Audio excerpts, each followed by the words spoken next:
ठीक। कि बाजी करीब का मुझे नहीं पता क्योंकि उस मुलाकात में मैं मौजूद नहीं था, मगर इससे पहले जो है ना वो कई दफ़ा जो है वो ये कहा गया है कि आप हुकूमत में आए।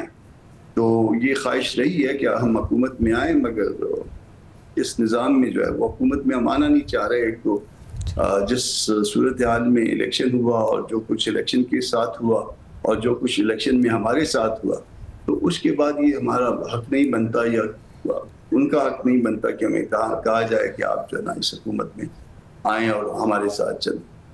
26वीं आईनी तरमीम का मामला देखते हैं तो पीटीआई की कोशिश थी कि आप उनके साथ चलें, लेकिन आपने सूरत हाल का जायज़ा लिया, पूरी तरीके से उन्हें ऑन बोर्ड लेने की कोशिश की, लेकिन जो मामलात बने आपने 26वीं तरमीम को सपोर्ट किया। अब अगर हाइपोथेटिकली बात करते हैं, पीटीआई के अंदर से कोई तब्दीली नहीं आती, उसका वही सख्त जारहाना रवैया बरकरार रहता है, एक फ़र्द के गिर्द घूमती सियासत बरकरार रहती है। ऐसे में नून लीग, पीपल्स पार्टी, एएनपी मिलकर आपसे इत्तेहाद करना चाहें JUIF से सेनेट इलेक्शन में, तो ऑप्शन खुले हैं आपके, मुमकिन है कि वक्ती इत्तेहाद हो सके खैबर पख्तूनख्वा की हद तक। 26वीं तरमीम में हर मरहले पे जो है वो पीटीआई को एतमाद में लिया गया।